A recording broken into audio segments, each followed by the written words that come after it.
Sorry for the slam. Anyway, welcome back everyone to another reaction video.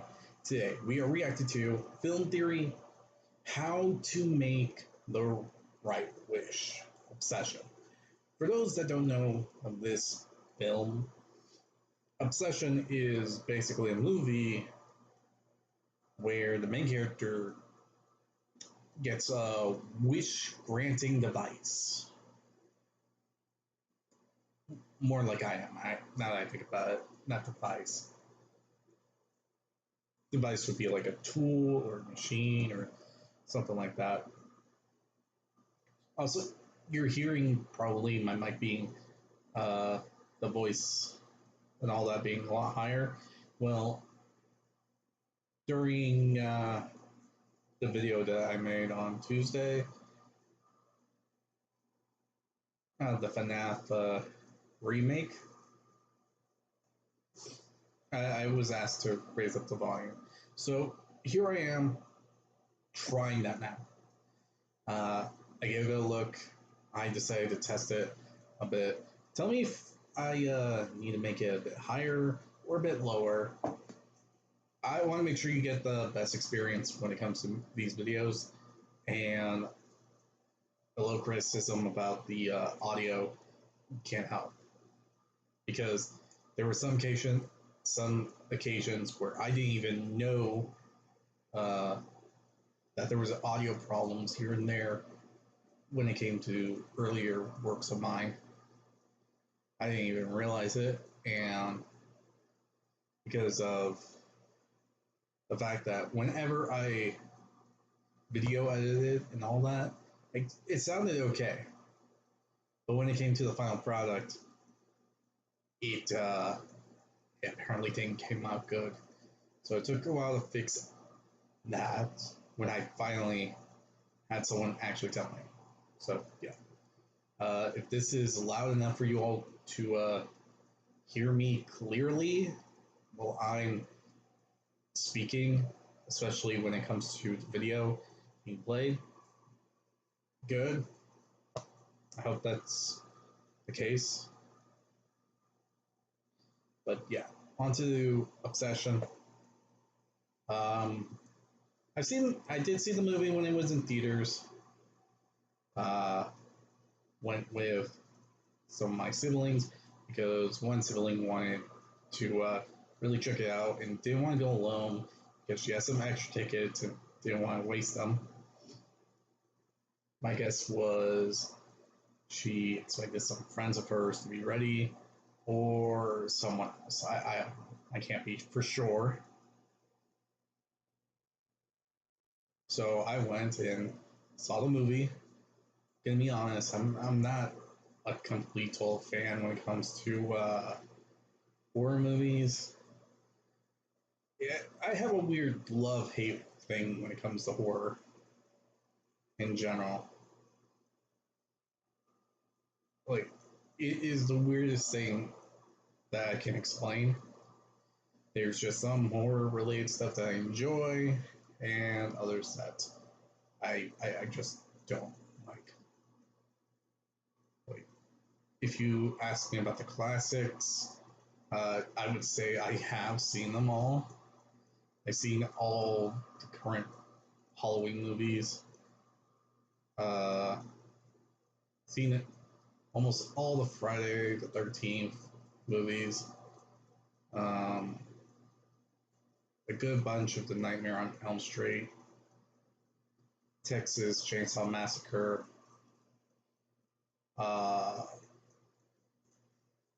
Seen almost all the Saw movies. I just need to see some of the more current stuff.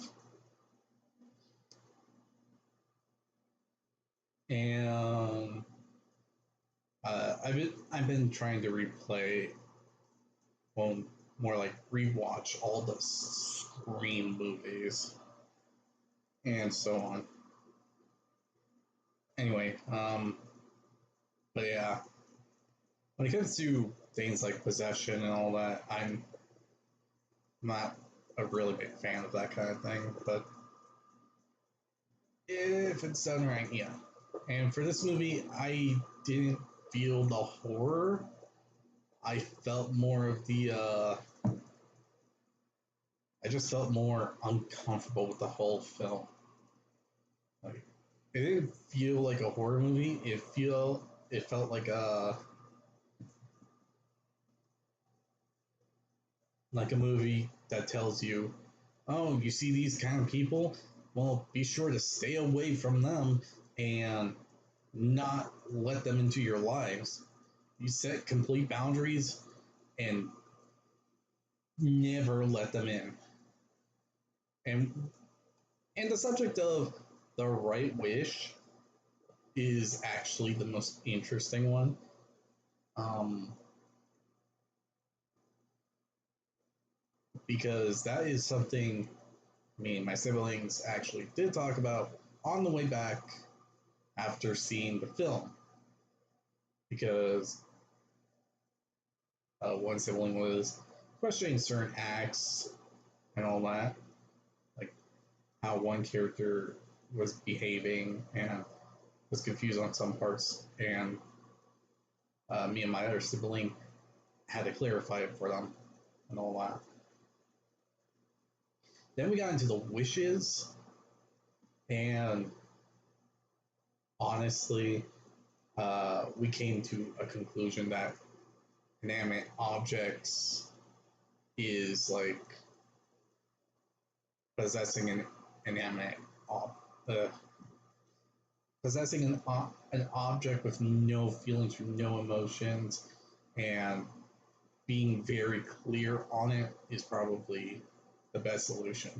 Like, I wish I won this one cool car from a uh, from this one uh, dang it, the words are leaving me as I'm talking. Basically, I won this car from this prize thing, and I could do whatever the heck I want with it. So I sell it to get money. Basically, that. So yeah, honestly, let's see how this goes. There was only one time in this movie where I actually got scared, and that was because of a jump scare. And that was near the end. I think everyone will know what I'm talking about if you've seen this movie. So before I begin, like, comment, subscribe, hit the notification button. That just sounded weird. Anyway, notification button to be notified immediately when the video comes out. If there's any videos you'd like to recommend that I should react to, put it down in the comment section below, and I'll react to it as soon as possible. The link to this video is going to be down in the description below, so be sure to give Film Theory some love support for the video that they made. And if you've seen Obsession, I don't know. I guess write Obsession down in the comment section below to say you did see it. So yeah. Anyway, let's see what this is all about and what Film Theory has to say about the whole wish thing. What's the best wish to make with the One Wish Willow? Well, we looked at it from every angle, loyal theorists, and I am just obsessed with this answer. I still don't like it. Hello, Internet! Welcome to Film Theory, the show that asks you to choose between the man and the bear.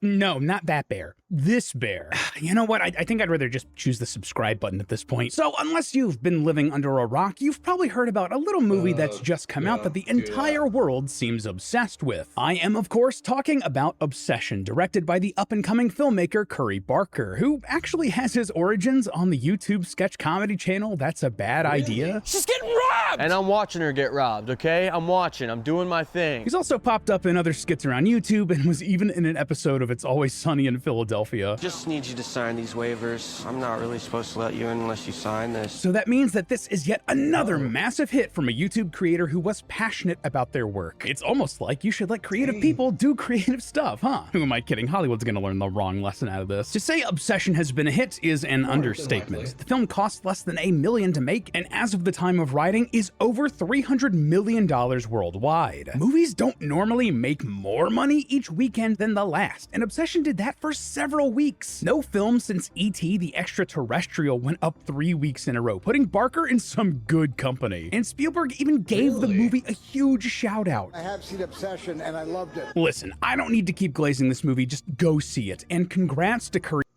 It's not my cup of tea, but I don't think it's a bad movie. I just feel it just is an uncomfortable one, in personal opinion, because of the way the characters act.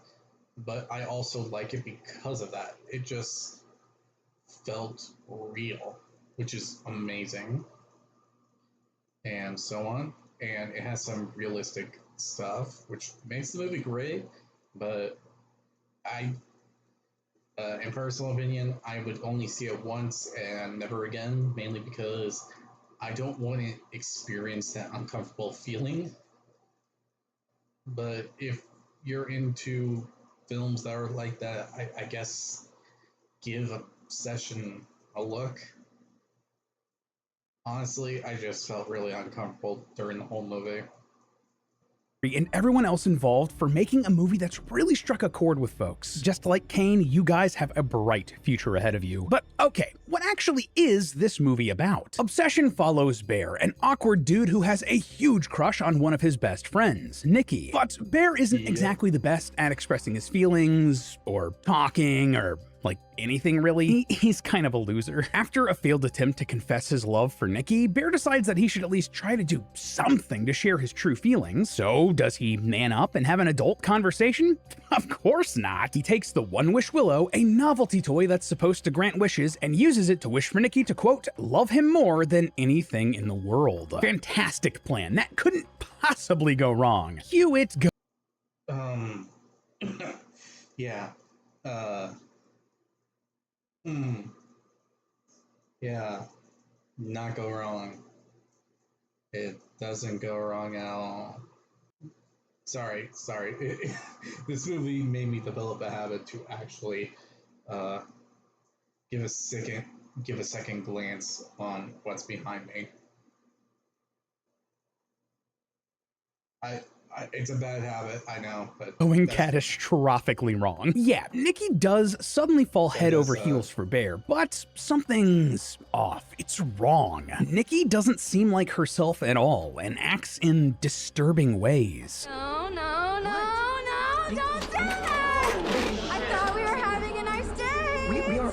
Bear becomes the center of Nikki's universe, to the point that sometimes she doesn't even move, not even to go to the bathroom if he's not around. And she becomes violently protective of their relationship, all while Nikki's original personality seems tragically buried under this new Nikki that's, well, obsessed. And it doesn't end well for anybody involved. So that got me thinking, if we were suddenly able to get a hold of a real One Wish Willow, well, what is this thing? How does this magic work? What should you wish for? What strategy should you take to get the best possible wish out of this thing? And maybe more importantly, what should you avoid wishing for and why? I've been obsessing over this movie trying to get the answer, loyal theorists, and today I want to get to the bottom of it. So pull out that Jenga block and snap that One Wish Willow, friends. We're going in. All right, if we want to figure out how to make the best wish here, we should first see if we can pin down exactly what's going on here in the story of the film. Like, how and why does Nikki go off the rails here? After we identify that, we can then figure out how to best craft our wish. And, well, hey, we actually might already have the answer to what's going on thanks to a popular fan theory about obsession that's been floating around. And that theory is that Nikki is actually being possessed by the ghost of Bear's dead cat, Sandy. Yeah, if you've been plugged into the discussion about this movie at all in the theory space, you've probably seen this, so we kind of had to talk about it. That's a cool idea and would be a fun twist for this movie, but does that hold any merit, and can it help us find the best possible?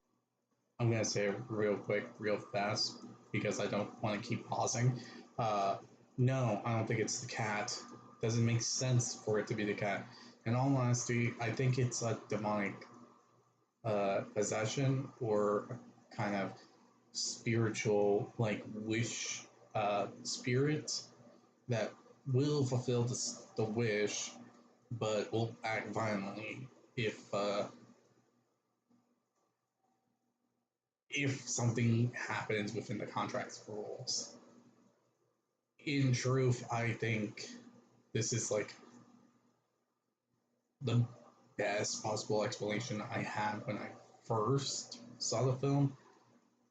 Well, after seeing it and talking about it with my siblings. So yeah. Wish. So here's my mini trash take on that cool idea to find out. Leave your theories in the comments or subreddit. I'll pick my favorite in the next episode of Trash. The gist of the fan theory goes like this. Bear's cat Sandy dies at the beginning of the film after ingesting oxycodone. Bear is clearly uncomfortable with death, it's kind of a recurring theme for the character, and puts the cat's remains in a trash bag, not giving her a proper burial. Which, man, having lost a couple of childhood cats in the past year, bro, come on. Have some respect and decency. R.I.P. Virgil and Belle, y'all were wonderful little kitties who lived long, happy lives. Miss y'all. Anyway, when Bear uses the One-Wish Willow to make Nikki, quote, love him more than anything else in the world, that made several theorists online think, well, what loves someone more than their cat? Maybe the One-Wish Willow somehow attached Sandy's spirit to Nikki. But that thought was just the start of the evidence. First off, Nikki does demonstrate some vaguely cat-like behavior. She stands in the corner at night, watching Bear sleep like cats are known to do. She moves in a way that looks strange for a person, but might make more sense for a feline. She waits at the door all day for Bear to return, going as far as to relieve herself on the carpet,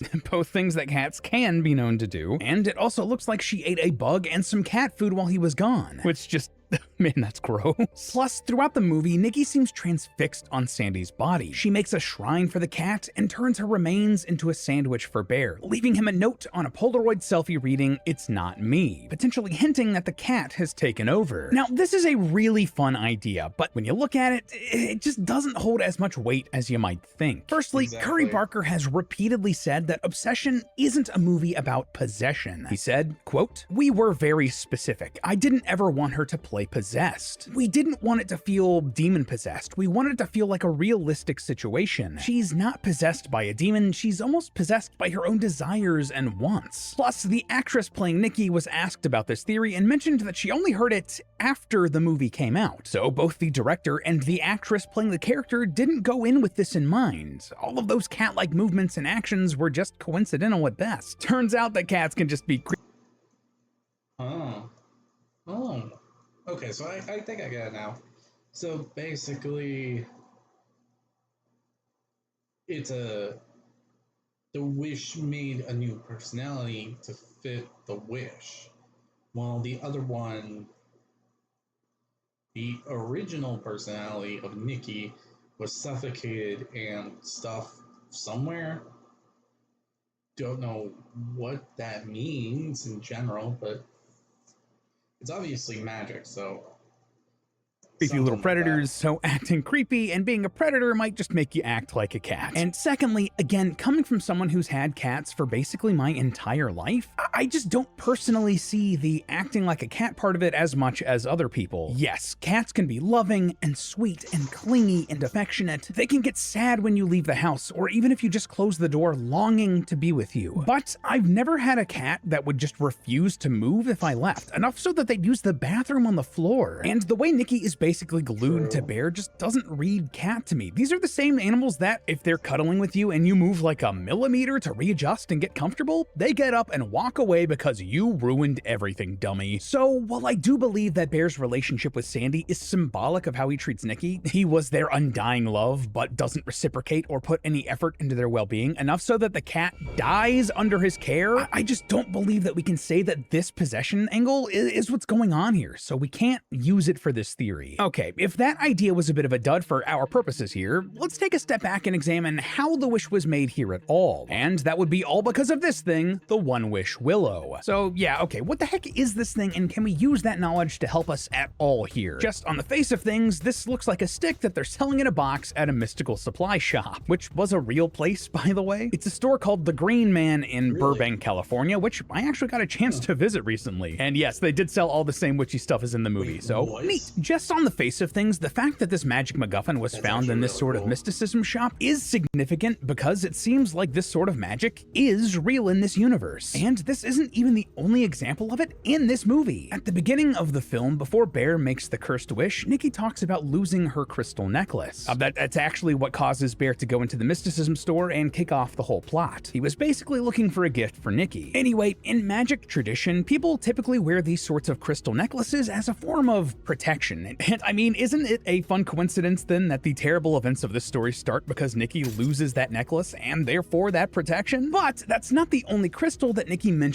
that she has. She also has a tiger's eye that's a family heirloom. This stone has a lot of meaning in crystal lore. It represents courage and protection and personal empowerment. So yeah, you know, very symbolic that she'd be handing that over to Bear and giving up that personal empowerment. Or hell, maybe it was like a cry for help from the real Nikki buried deep down, asking Bear to be brave and to fix this, but I'm getting off track. See, when Nikki hands over the tiger's eye, that's when things start to go off the rails. Before this moment, she was at least acting like Bear's perfect girlfriend, but after she gives up the tiger's eye, she becomes increasingly erratic and dangerous in her behavior, eventually leading to terrible consequences for the other characters in the movie. Every time Nikki lost one of the crystals protecting her, things got significantly worse for her. So it seems like within the world of obsession, these sorts of magics and their rules are real. They aren't just beliefs, they're not just theories, they're facts. Anyway, the stick part of the One Wish Willow is based on, you guessed it, the branches of a willow tree, with the woven shape based on petrified cactus skeletons. The production designers hoped that it would make people feel a little uneasy when they looked at it. Like, have you ever heard of the fear of clusters of small holes? It's called tryptophobia, and this thing definitely gives off that same vibe. They wanted it to have an aura of unsettling power just from looking at it. But here's the thing, throughout history, willows have also been surrounded by mysticism, again something that's real in this world. IRL, this was because it could be used in a lot of basic medicines. The Assyrians, Egyptians, and Greeks all used willow to treat pain, inflammation, and fever. Naturally, over time, people started associating this plant that made you feel better with religious ideas. Like, it must be magic, or the gods, soothing my pain. In the Odyssey, it said that Persephone, the wife of Hades, grew a grove of willows in the underworld, and Orpheus and his story were completely tied to the willow tree, which gave him outstanding poetic skill after touching a willow. It basically gave him the power to drop some bars, while also protecting him as he carried willow branches into the underworld. It's also associated with sadness and grief, earning it the nickname the mourning tree, probably because it just kind of looks really sad. And understandably, as time went on, that religious connotation and visual interpretation evolved into associations with witchcraft. Like, did you know that traditionally, a witch's broom is often made from a willow tree? Honestly, all of this kind of lines up with how we see the One Wish Willow portrayed in the film. It can be used for both good and evil. It can bring death and cause grief,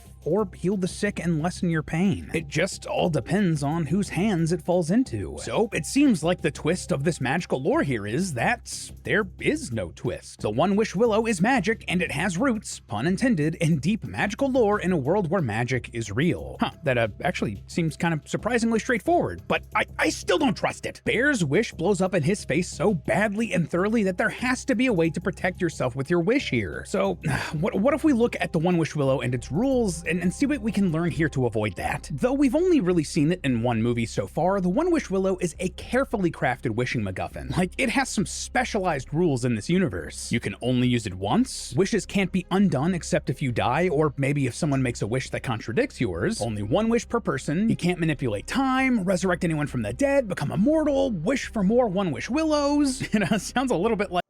Okay, so can't wish for more One Wish Willows.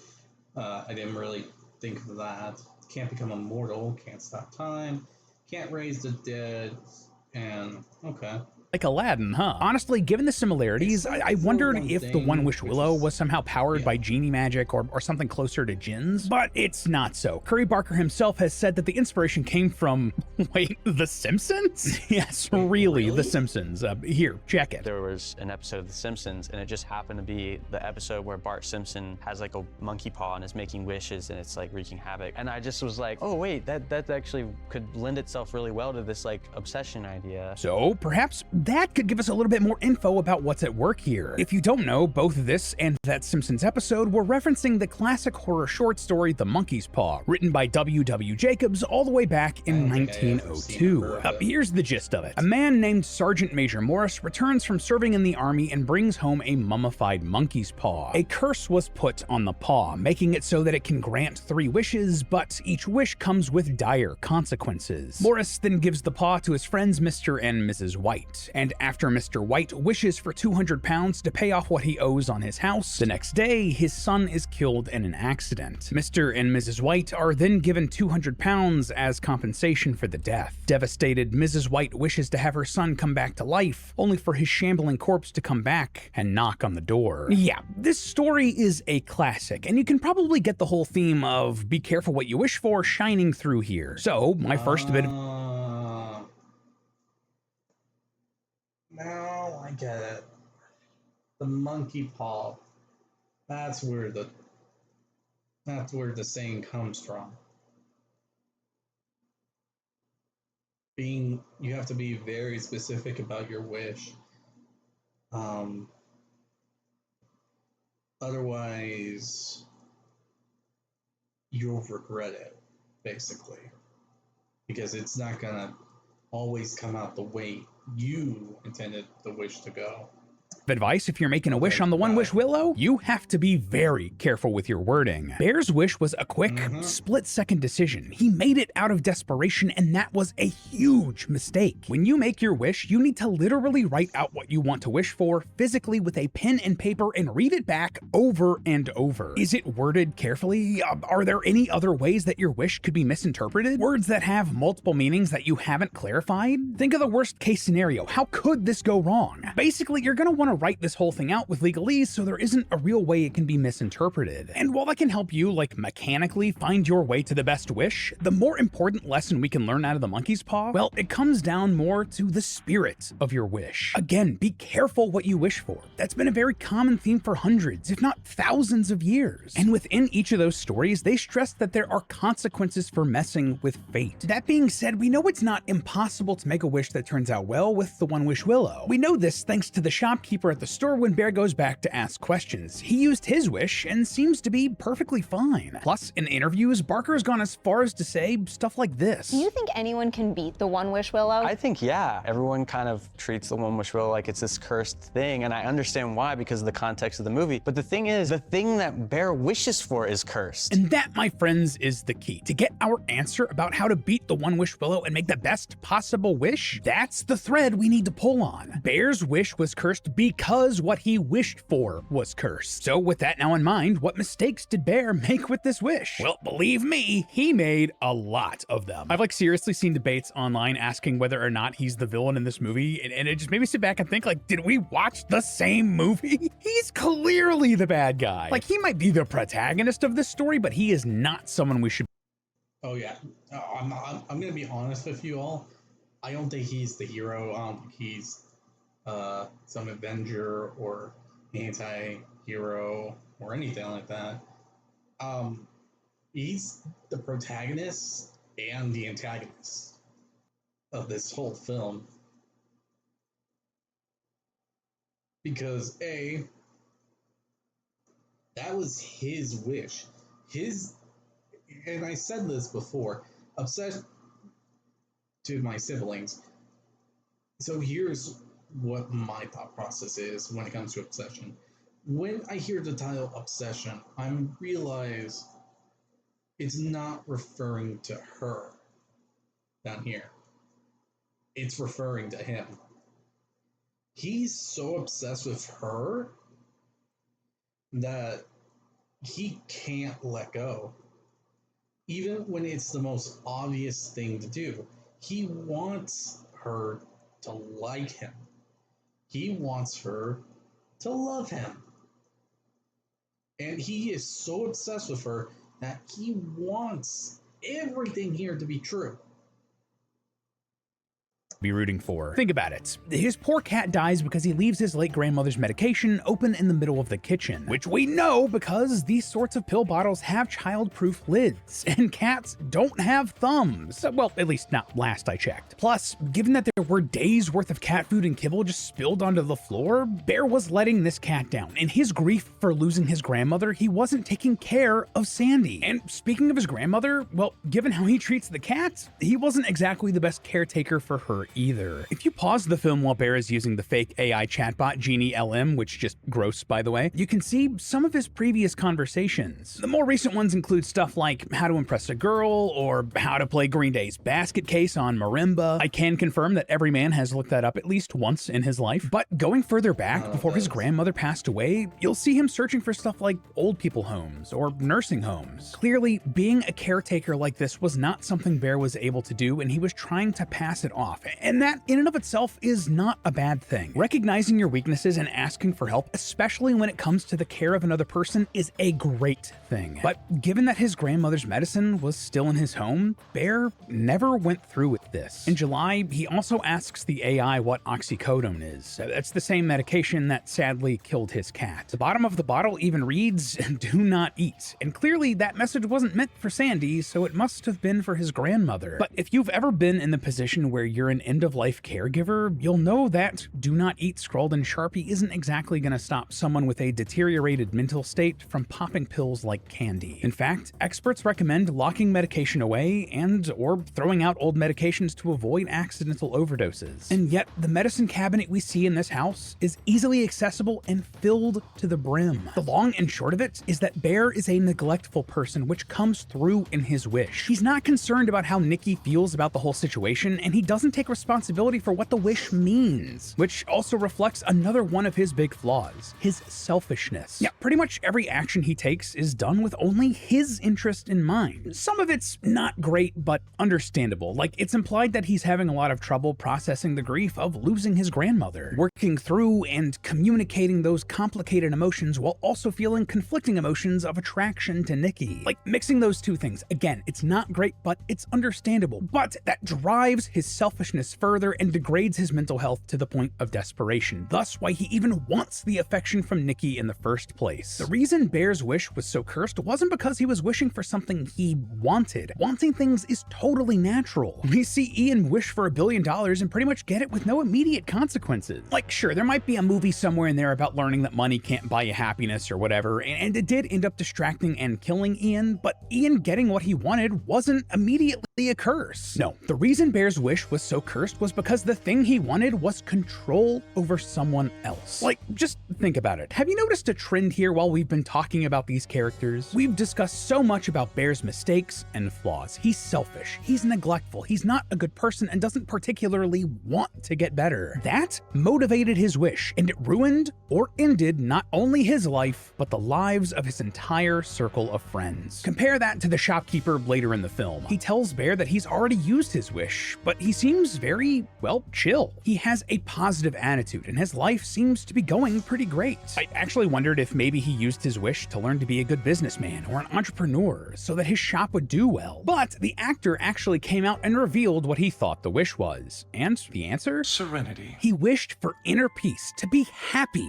and he got it. I mean, he's probably the most chill, level-headed character in the whole movie, and he offers genuinely good advice. So, the secret to making a good wish an obsession, of beating the one-wish willow, you can't pick something that affects other people and their freedoms. That means no true love, or world peace, or anything like that. No, what you need to do instead is to use it to improve yourself, to give you the tools to be smarter, or give yourself a new talent, or to improve your well-being. That could mean anything from becoming healthier, or being more motivated, or hell man, I don't know, being the best strategic mind for Magic the Gathering. As long as you use it to improve you and only you, it likely won't curse anyone else. Which, I mean, really goes to the themes of this film, right? There's a world out there where if Bear had been more confident, if he'd done some more work on himself and thought about other people and gone to some gosh darn therapy, none of this would have happened. He could have taken better care of his cat, made the right arrangements for his grandmother for her end-of-life care, found the courage to actually just talk to Nikki like an adult, and maybe she would have liked him back because of it. All he needed to do is want to be better and then work at it. And my friends, you You don't need a one-wish willow for that. But hey, that's just a theory. A film theory. And cut. Up next.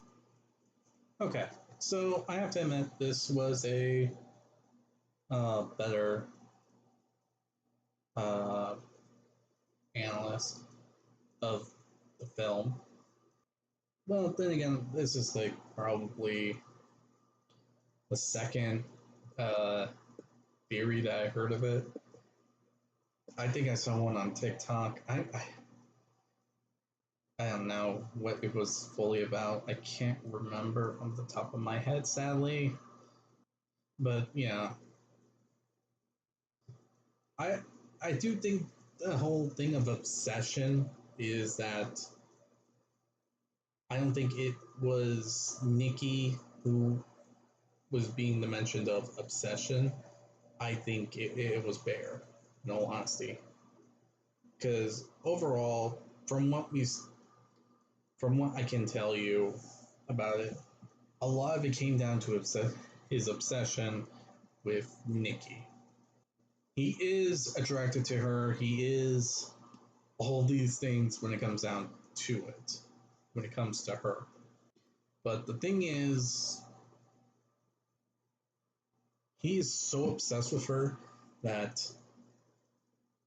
I can just say, kind of, I wouldn't say ruin. He's just so obsessed with her that it just, it just f's everything up, basically.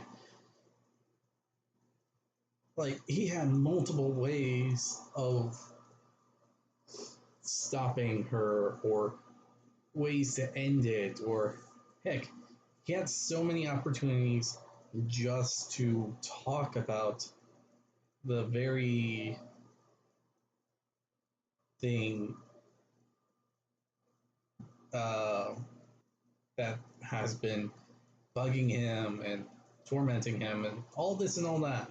But instead of like asking for help, talking to someone, anything like that, he just doesn't. Like at all. Like seriously. He doesn't actually talk about it. Like completely nothing. And that's like the crazy thing about this. He could have had help. He could have had one of his friends make the wish, and so on and so forth. But he was so obsessed and determined and thinking selfishly, this has to be true. This has to be right. It can't be false. It can't be this thing of this is my fault or anything like that. But the truth is, it is. His actions literally effed everything up. It ruined the lives of his friends. Every single thing he did in this film actually led to them not making it. And it bit him in the ass. So yeah, I don't think Bear is the hero in this film. He may be the protagonist, but he's not a good guy. He's the hero and the antagonist. I mean, not hero, the protagonist and the antagonist. And yeah, just looking at the film kind of proves that all the way. So yeah. So with this all said, hope you all enjoy this video. Like, comment, subscribe, hit the notification button to be notified immediately when a new video comes out. Tell me what you think about this theory in the comment section below. I'd like to hear your thoughts and opinion on the matter. With this all said, hope you all enjoy, and I'll see you all in the next one. Bye, everyone.